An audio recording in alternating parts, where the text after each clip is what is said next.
Selamat datang di Novel Story, channel yang menceritakan novel berjudul Aku Bukan Menantu Sampah. Jangan lupa subscribe dan like.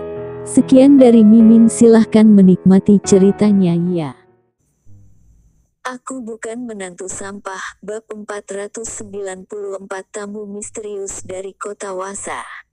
Ia tidak dapat menerima rasa ini dan juga tidak ingin peduli larangan berupa dilarang untuk saling bertengkar antar keluarga, dari keluarga Lin lagi. Kalau Rocky sekarang berada di kota Gopo sana, memangnya ada apa jika ia diam-diam mencari seorang pembunuh? Pemimpin tengah berada di jauh sana dan Fiska juga pergi menemani Ardian untuk pengobatan di luar negeri. Bagaimana mungkin mereka peduli begitu banyak? Kejadian acara kemarin telah berlalu beberapa hari, Talita masih merasa tidak tenang, karena takut Lani akan kembali datang mencarinya lagi. Ia tidak tahan untuk diam-diam menghubungi Lani, ingin menyuruhnya ibunya kembali ke kota Wasa dan tidak memperbolehkannya untuk mengganggu Rocky lagi. Tapi siapa sangka Lani bisa-bisanya ketakutan hingga gemetar setelah mengangkat panggilannya dan langsung memutuskan panggilan setelah berkata sepatah kata, bagai takut ada seseorang yang menginginkan nyawanya. Talita merasa agak terkejut, jangan-jangan Rocky sudah memberi peringatan kepada Lani. Tapi ibunya adalah seseorang yang tidak tahu malu, tidak begitu mudah untuk dilawan. Entah juga apa yang terjadi. Hari itu di mana setelah ia pergi dari acara itu, ia pun tidak mengetahui kejadian selanjutnya. Rocky pun tidak memberitahunya. Tapi Lani ada bilang bahwa ia sudah kabur ke kota Wasa dalam panggilan tadi. Kalau begitu, Talita juga merasa lega. Meskipun Rocky menganggapnya sebagai adik dan Dewi juga sangat baik terhadapnya, tapi Talita tidak ingin membawa masalah bagi Rocky dan keluarga Liu lagi. Pabrik farmasi tengah dibangun dengan kuat, Rocky dan Broto berdiri di samping tempat konstruksi itu. Ia baru saja menyelesaikan panggilan dengan Suri. Joint venture di kota Wasa sangat baik, pesanannya pun melebihi dari pasokan yang ada dan hanya perlu menunggu barisan produksi terbentuk. Suri tertawa berkata, Rocky, aku mengundang seseorang dari kota Wasa untuk datang membantu, sekaligus datang untuk mengawasi pekerjaanmu. Rocky tertawa pahit berkata, jangan-jangan Paman Junandusmu. Bagaimana mungkin itu terjadi? Suri berkata dengan keluh. Ayahku pulang dan aku hukum ia untuk berlutut selama 3 hari. Sekarang ia masih terkurung di dalam rumah untuk merenung kesalahannya. Jangan-jangan kamu mengirimkan wanita cantik untukku. Rocky berkata dengan sedikit bercanda. Suri terkekeh pelan dan berkata, aku merahasiakan terlebih dahulu. Kamu akan mengetahuinya setelah melihatnya. Saat sore hari, Rocky baru saja mau mengendarai mobil kembali rumah dari tempat konstruksi itu, tiba-tiba pandangannya menggelap dan matanya ditutup oleh seseorang. Aroma wangi pun menerpa dari belakang tubuhnya, selanjutnya ia merasa punggungnya hangat, seperti ditempel erat oleh sesuatu barang yang cukup lentur. Kedua tangan yang dipakai untuk menutup matanya cukup putih dan lembut, serta memancarkan aroma wangi yang ringan. Rocky tidak tahan untuk mencium wanginya dan tertawa pahit berkata, Dini, mengapa kamu datang ke kota Gopo? Aduh, kesal sekali. Mengapa Pak Rocky begitu cepat mengetahui diriku? Mendengar suara genit dari belakang, sepasang tangan putih yang menutup mata Rocky pun menjadi longgar. Rocky menggelengkan kepala, berbalik badan. Ia sama sekali tidak sangka bahwa ternyata kata-kata Suri yang mengundang orang datang, bisa-bisanya adalah menyuruh Dini untuk datang ke kota Gopo. Ia hanya menemukan Dini yang memakai setelan jas kerja berwarna hitam dan berdiri di hadapannya dengan banyak tingkah. Wajahnya yang cantik itu masih memasang senyuman manis yang menggoda, tubuhnya yang seksi itu masih begitu menakjubkan. Rocky berkata dengan tak berdaya. Pabrik belum selesai dibangun, untuk apa kamu datang ke sini? Aku adalah sekretaris Anda, Pak Rocky. Dini tersenyum pelan dan berkata, meskipun pabrik masih dibangun, tapi menjalin hubungan dengan divisi lain.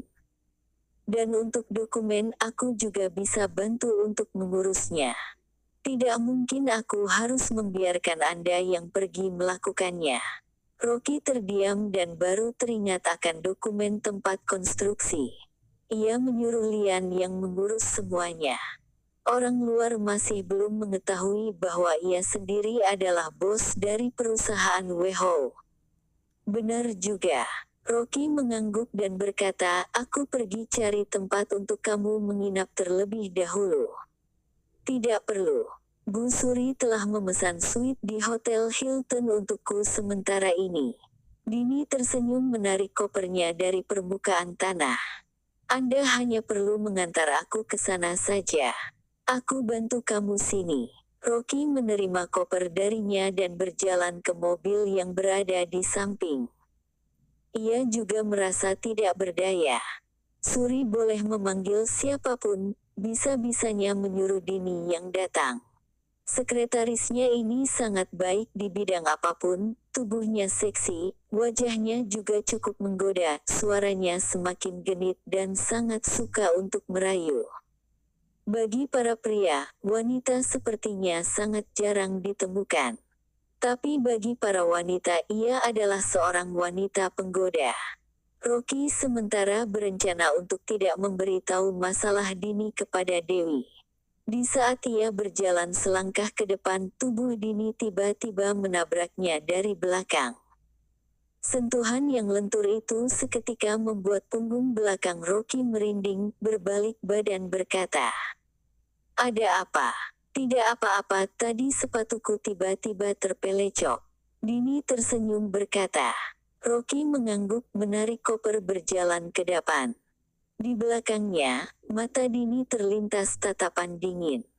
Tadi saat menabrak Rocky, ia telah meninggalkan jejak lipstik di atas kerah pakaiannya. Ia hanya perlu menggantikan pakaian, maka istrinya pasti akan menemukannya. Setelah 1 minggu, langkah awal pabrik farmasi telah selesai dibangun, mulai menyiapkan barisan produksi untuk obat-obatan. Rocky pergi ke hotel mencari Dini dan memberi dokumen untuk menyuruhnya pergi mengurus. Saat masuk ke hotel ia masih memandang sekitar dengan berhati-hati. Melihat tidak ada orang yang ia kenal, ia baru berlangkah besar masuk ke dalam. Saat ia masuk ke dalam hotel, pintu sebuah taksi yang berhenti di tepi jalan terbuka. Dewi pun keluar dari sana dengan tatapan yang rumit. Ia mampir di sini dan membahas bisnis dengan klien, tapi siapa sangka melihat suaminya berjalan ke dalam hotel, bahkan masuk ke dalam dengan bersembunyi. Supir taksi mencondongkan kepala dari jendela dan bertanya, apakah kamu masih mau jalan?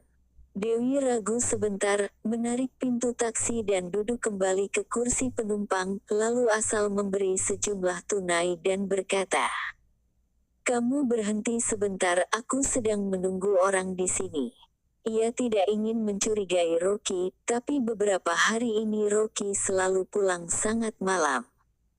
Apalagi kemarin ia menemukan jejak lipstik pada pakaian yang dilepaskan Rocky beberapa hari yang lalu.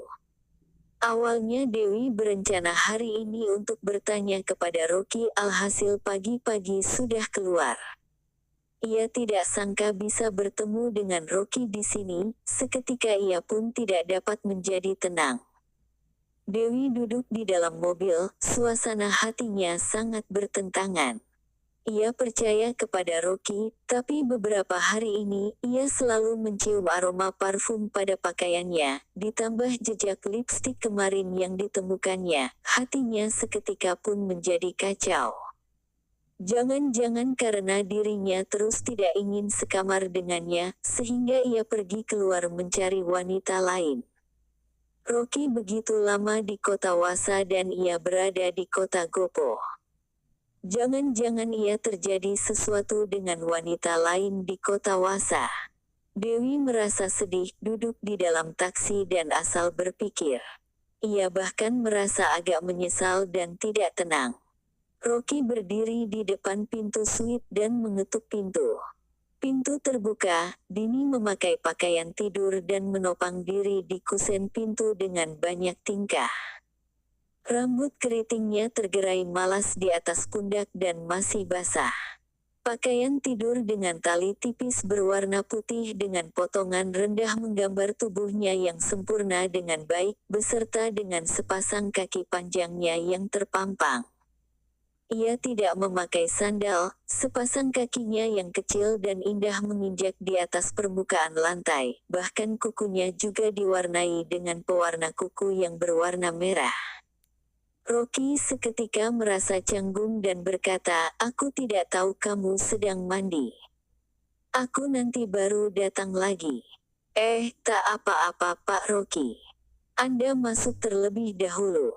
Dini langsung menarik lengannya, sepasang lengannya pun melilit terkekeh berkata, "Anda bawa dokumennya masuk biar aku lihat."